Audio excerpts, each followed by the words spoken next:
Hello and welcome to Golden Herb Studios. In this video, I'll be showing you a simple IK rig that we can easily set up. It's super simple and easy. So let's get started.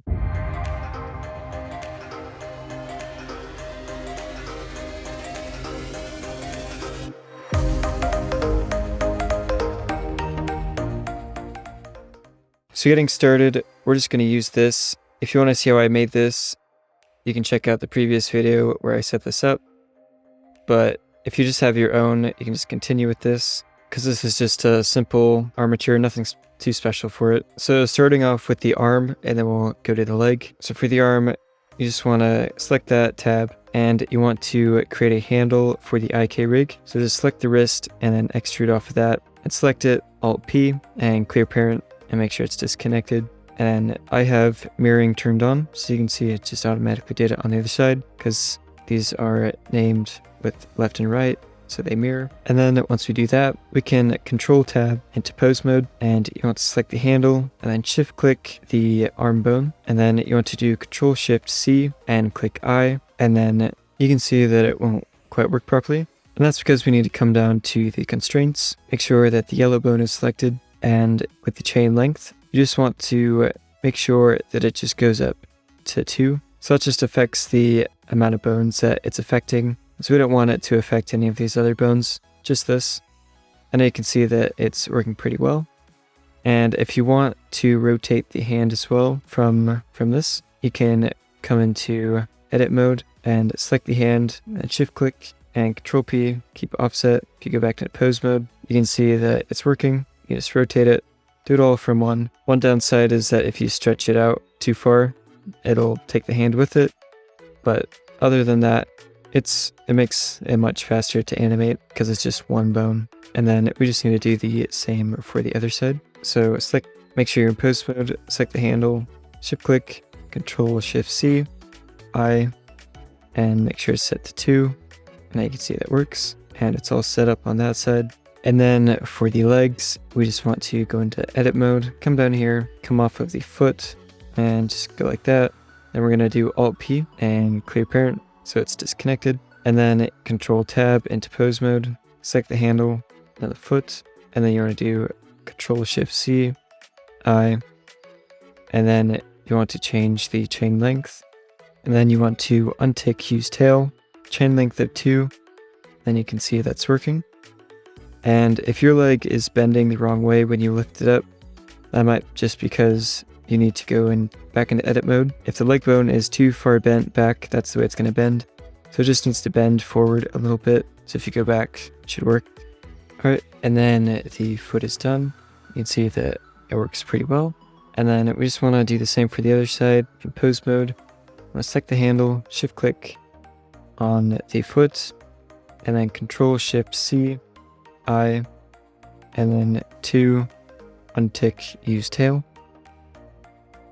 And then you can see it works. And then it also works for the hips when you make it go down like that.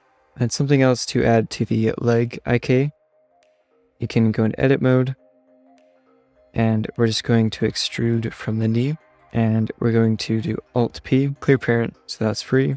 And then going back to pose mode, want to click on the yellow bone and the pull target, just like the armature and the bone. We actually need to go back and rename these so we know what we're looking for. And I'm going to name this knee. So then when we click back on the yellow bone, we want to type knee, and we want the left one for this. And then you can see that it twists all weird, and you just want to change the pull angle until it goes back to normal. 90 or minus 90 usually does it, but sometimes you just have to drag it until it looks right again. Not sure why it does it, but it'll work for us. And this just helps us to control the knee, so it just gives us some more control. Then we just want to do the same on the other side. Click on the yellow, select the armature, and then knee, and we're going to do the right. And then you can see it's doing the weird thing again. And I just want to twist that back till it looks right. Now you can see that looks much better. And that's looking pretty good. And for the technical side, this is complete for what I'm doing in the video.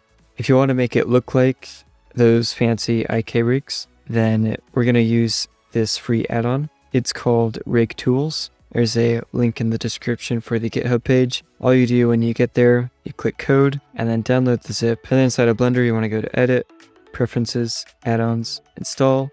Go to where you downloaded it, just click on it and click Install Add-on. And then you just want to search for Bone Widget and then tick that. And then once you've done that, when you click N, you'll find it in here called Rig Tools. And we're just going to select the rig and go into pose mode. And then you can come up here and find all of these different ones. You can test them out. I'm going to come up here and do the torso. And then you just want to click create. And then I'm just going to do a cube for the torso. And you can come up to edit. And then you can change how it looks. And then click back to bone. And then for the hand, I'm just going to use the plain rounded. And then click create. I'm going to click edit. And you can see the actual mesh is up here. So it might be a little confusing trying to scale it and get it to the correct size that you want. And then usually when you click symmetrize shape, it goes to the other side. For some reason it's not working, so we'll just come up here and then click create and do the same thing. Then we'll actually just come to bone, viewport display. I want to select the same one that's on this hand. And then down here you can change the rotation and also the translation. And then you can also change the color of these by coming up here and clicking on bone groups. You just want to add one, the sign, and then you can assign a color theme. So that's red. And then I'm just going to use a paddle for the head. And for down here, I'm just going to use a plane. I'm just going to put it at the bottom of the foot. Alright, and that's all for this video. Thank you for watching, and I'll see you next time.